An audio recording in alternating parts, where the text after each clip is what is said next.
Okay, I think the most important part of any startup is to make money and make it a profitable startup. And it has to be in your blood from day one when you're starting it. You have to figure out how you make it a profitable startup. So while there are other startups who are doing this scaling, they're spending a huge money. They are keeping aside the profit part.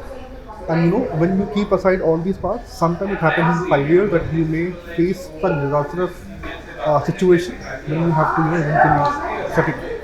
And thankfully we have crossed 5 years. So Got at least it. we are in the next phase of examination. Okay. So coming to on your sector, what has been the three defining trends in your sector which you observe? Okay, I think the most important part, we are into content sector. The most important part is the trends. And when you are into videos, you should know what is working, what is not.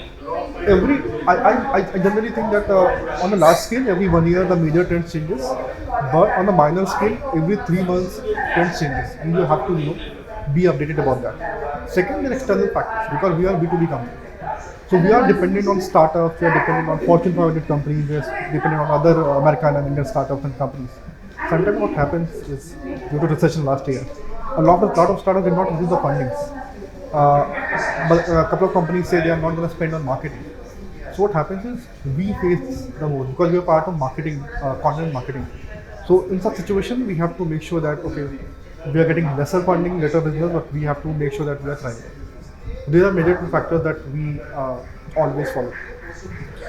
You talked about two type of changes, a minor change and changes that take time.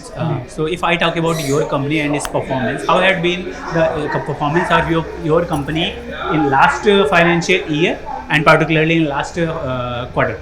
Okay, so basically, if I compare from year one to year two, we did 10x of the revenue, and every year we grew by 12 to 15%. Okay, but last year we actually could not grow. If you talk about last 3 months, I guess year on year in terms of revenue grow by 130%. That's why I'm saying once the time is good and you're following the trends, things get better. So if I just a last question, Ratnendra, if I talk, what's your future growth plan? What would you say? Okay, so there are two things definitely. We are not someone, we are an SME right now. We're not someone going to fetch funding, especially for the content domain. We are planning for SME IPO maybe in next 2 years. And we are actually working on building a distribution network. So actually we also own the audiences. So we get the first hand data. Right now we are anyway into large scale content production. We want to also own the platform and we have already started working on that. Thank you so much, Ratnendra, for your time.